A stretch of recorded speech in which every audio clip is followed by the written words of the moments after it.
Well, good morning. Today we're going on an adventure, and look at that gate open. Nice. We're going on an adventure that quite a few of you have been waiting for quite a while, and I have too. But I am headed across the street to go pick up Grumpy, and we're gonna go explore that ancient Indian ambush site and village that I found in a previous video, and check it out. We've got some more information and facts about it, and a lot of research, so, and also some new places to explore that kind of tie into that. So all right, made it to Grumpy's house, so we're gonna go on a little trip, do some exploring, do some learning, and check out some cool stuff. So we're cooking. Well, good morning, sunshine. You ready to go on an adventure? Oh yeah, this is gonna be a good one. Yeah, lots of exploring to do. And I got the book. And it's a whole 55 degrees. I know, that's why I want to do it now. And it's not gonna later. rain tomorrow. Good, we need it. It's supposed to rain. Look how good that's gonna look once it rains and gets all that dust packed down. And then I can pick out the rocks really easy. It's gonna be nice. See, you need to do like those Japanese garden things where they take the rake and do all the designs out in your whole field here.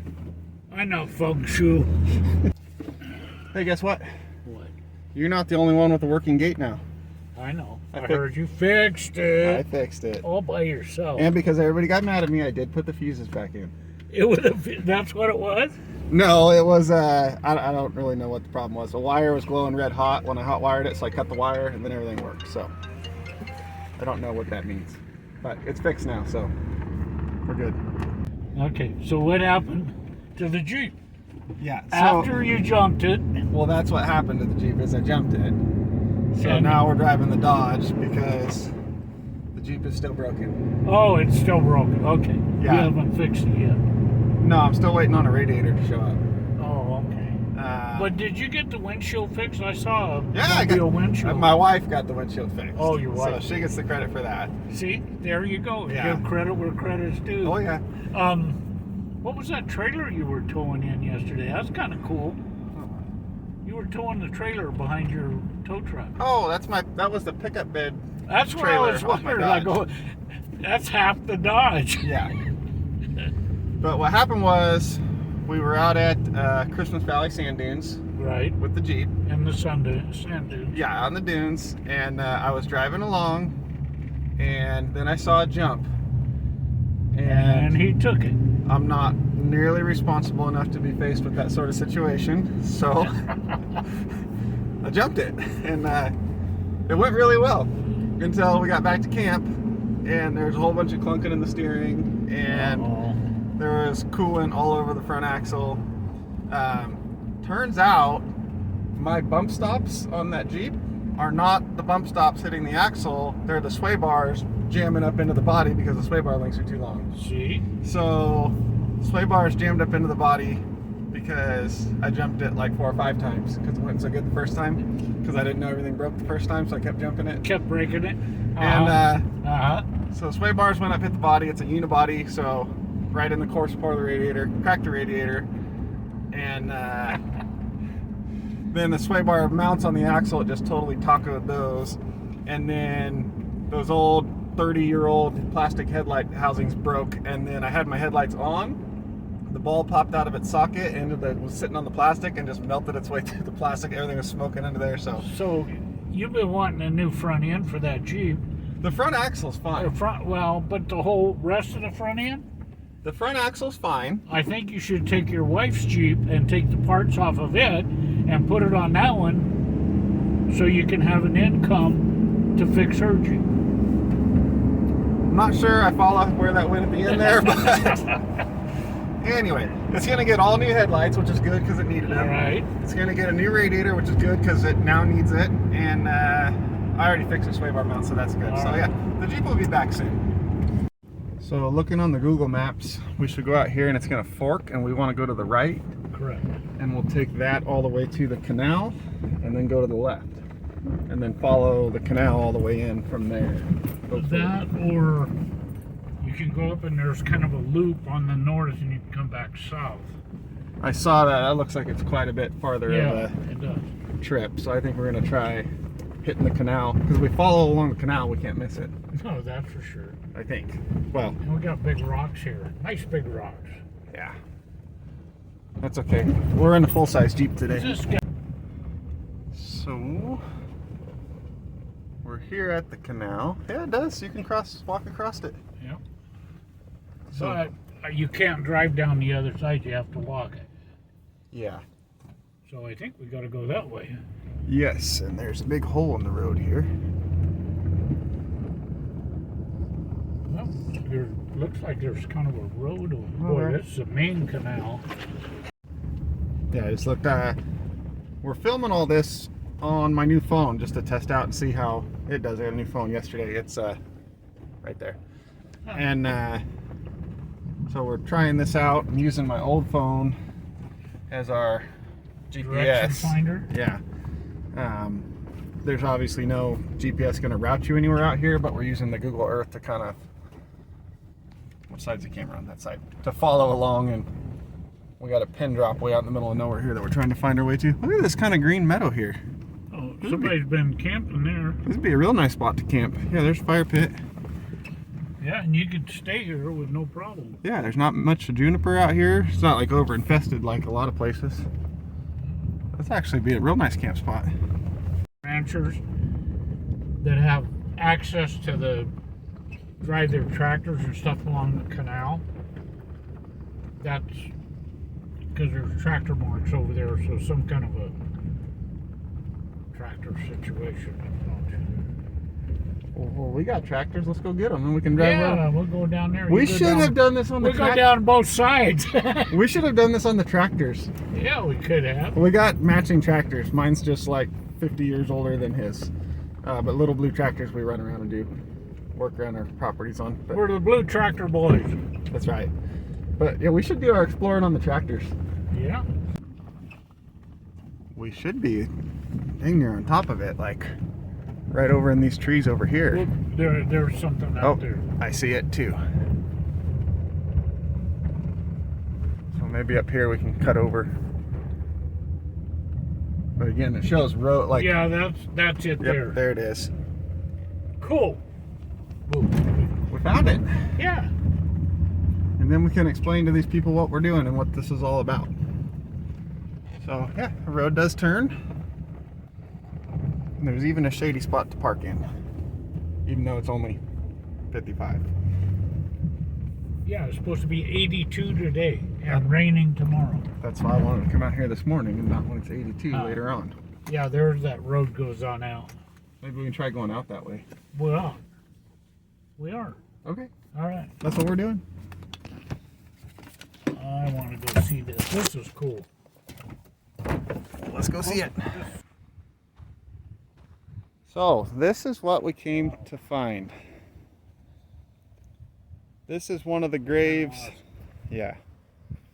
This is one of the graves from the people who died in 1845 in the lost wagon train of 1845.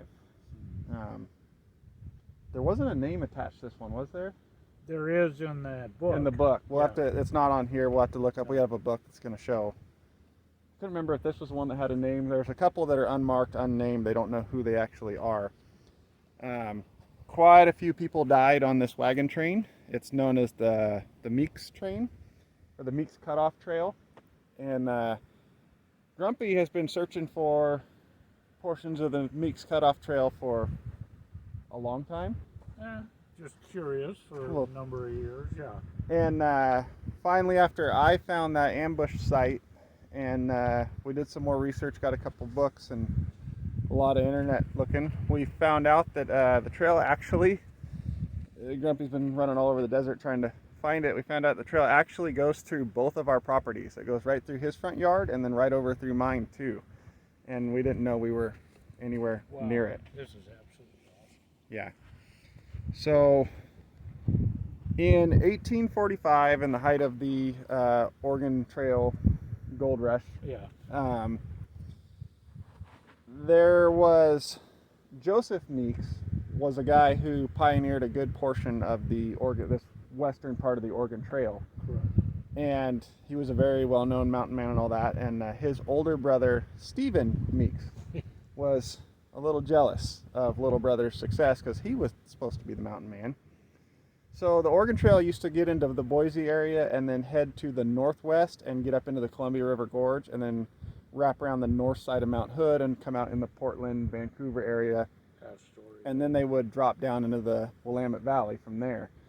And quite a few people had tried to find a way. There was also a trail went over kind of like Sandy Am Pass, that area in there. There's a bunch of people tried to find a shortcut to go straight across the Central Oregon Desert and over the Cascades right into the Willamette Valley, but no one was too successful. So Stephen Meek, older brother of Joseph Meek, who was the successful pioneer, told a bunch of people he knew the way and had campsites all along the way, knew how to get across the Central Oregon Desert, knew how to get over the Cascades and drop right into Said he knew how. Exactly, into the Willamette Valley. So in 1845, he organized a whole group and got a bunch of people to pay him in Boise to lead them across the Central Oregon Desert. And the problem was he had no idea what he was doing. From what I find, he never had ever been across here and was just winging it. Right. And figured he'd make it up as he went. And it turned into an absolute disaster. A bunch of people died along the way, so there's these grave sites like this. Some have names attached to them, some don't. I'm sure there's plenty more that are totally unmarked and just out there in the desert somewhere that no one's found.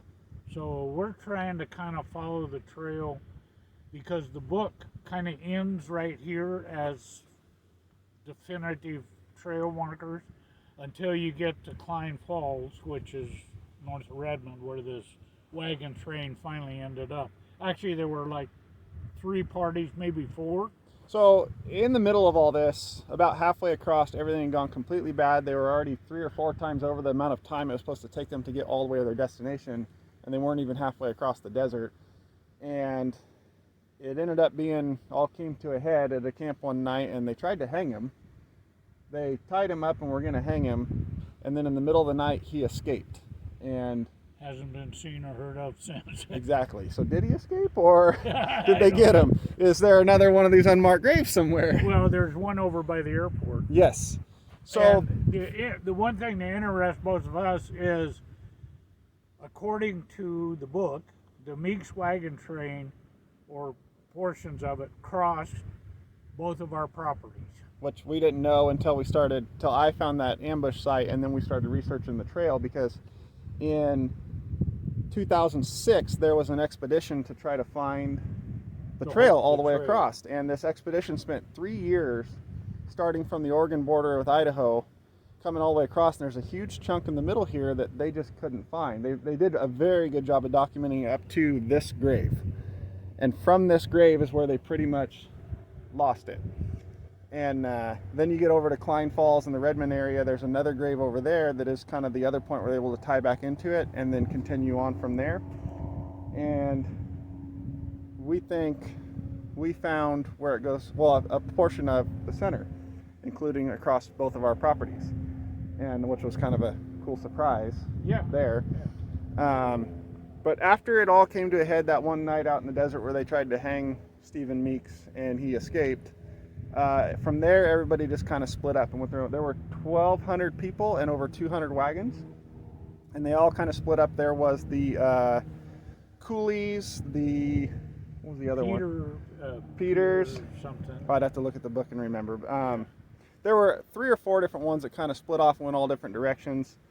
The main group continued on this way right through here, and it was known from then as the Lost Wagon Train of 1845 because they disappeared and got lost, and they didn't end up actually in the Willamette Valley till the next year. Right. Where what was left of them, the ones that survived and all that, finally made it into the Willamette Valley over a year later. Right, but they went to Klein Falls or Deschutes River, and then up Deschutes River to Columbia River and over to Portland, which was a lot of miles. Which is where they were trying to avoid going in the first place. Right. But some of them did make it over the Cascades down here. the coolies, and I'm blanking on the other name, but we have it in the book. We'll show. So we'll look up the name, or yeah. we'll give you the name of the book and you can buy it. Yeah, it's very well worth it. It's a really good read. So this point right here is where that expedition from 2006 to 2009 kind of lost the trail. And so we came out here to get started where they ended, since we found some other stuff that kind of points us in the direction of where it goes from here. And what we're going to try to do is tie together where they lost the trail and then where they pick back up on it over by Redmond. And there's a pretty huge chunk of desert here that's yeah. We're going to try to tie the trail together and see if we can finish out the rest of it, including going right through both of our front yards. So. Well, and then I built a home on a piece of property close to ours, and I kept seeing this kind of what I thought was a road down the side of the hill, but it's two tracks. And according to their map from the book, they went right over this other piece of property because it's within a close proximity to ours. So I'm going to ask permission to go on that property and kind of look at that. However, behind their property is state property, so we can get real close. Perfect. Because now that we have the book and have seen some really good pictures of what the wagon trail actually looked like out in this terrain, it looks exactly like what he found up there. So it's kind of a whole new little series in the middle of all this off-road recovery stuff where hey, now we're fun. Now we're going to turn into explorers for a little bit. So yeah. We'll look up in the book real quick to remember the name of this one. It was a young female, if I remember correctly. I think her name was Sarah, if I remember right. But yeah, we'll go look up real quick we'll and go see. look in the book. And then from here, we're going to try to continue this trail and see if we can fill in the very big blank that was left by that expedition. The expedition had helicopters and teams of people and all this other stuff, and we got Casey and Grumpy in an old Dodge truck, and we're going to try They've documented that part of the trail pretty well. well. They did a very, very good job down there. You remember when you went off and saw the wild horse? Yep. You were close to the trail. I think so. I think I was really close in there. So we're going to see what we can find. Okay, so the Sarah... Where's this one? This is Sarah Chambers' gravesite. This is the Sarah you were thinking of. This is right, okay. This is out much further to the east, out near the Malheur River. Okay, way out to the east.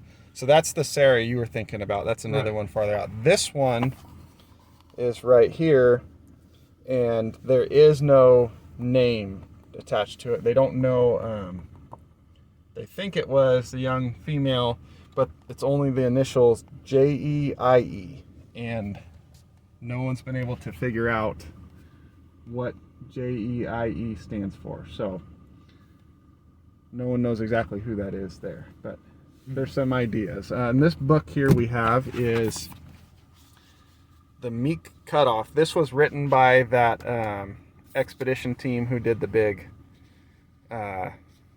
expedition out here trying to find the whole trail. So they did a very, very good job of documenting everything they went through. Very good job of it with good maps and all that. So we're gonna try to pick up where they left off and see what we can do from there. And this is the point where we take over and try to figure it out. So that's what we're gonna do. But this doesn't, Pronghorn is out here. So Grumpy's looking through the map, and I'm kind of tying that in with the actual Google Earth on the phone. And what it looks like, the way it leaves the gravesite, because what we're doing is the site I found out there that's clearly a wagon trail spot, we're kind of just drawing a line between this grave, the other grave on the way far end, like way far away, and some points in between that are known to... Well, the juniper... Yeah, are known to where they went through, because they found little spots here and there. We're playing connect the dots now. So what it looks like going off of Google Earth, this road that goes right here out of it, is the wagon trail. Because that goes in the exact direction of what that shows off of there. So we can take this out a little bit, but now the canal goes through and kind of cuts off where the wagon trail should have gone through because the canal's in the way now. On the east side, we're heading what west. we're gonna have to do is go out here a little ways as far as we can on this, and then backtrack back out to the main road, head down the road a little ways, and go back up and see if we can catch where it kitty corners across the intersection right there. Yeah, Walker and Yeah. So I say we start heading that way. that way. That sounds good. Okay, this is future Casey here while I'm actually editing all this, sitting in my truck in a parking lot. And I just realized this is going to be way too long for one video, so we're going to cut this one off here and tune back in a couple days, or maybe even tomorrow, or I'm not sure what day you're watching this. So shortly after this one, there'll be another one that'll continue here from the Gravesite, and as we start out west and follow where this trail goes, and sneak peek, we discover a whole new portion of trail successfully. So check back in for that, and we'll go from there. So till then, see you guys next time.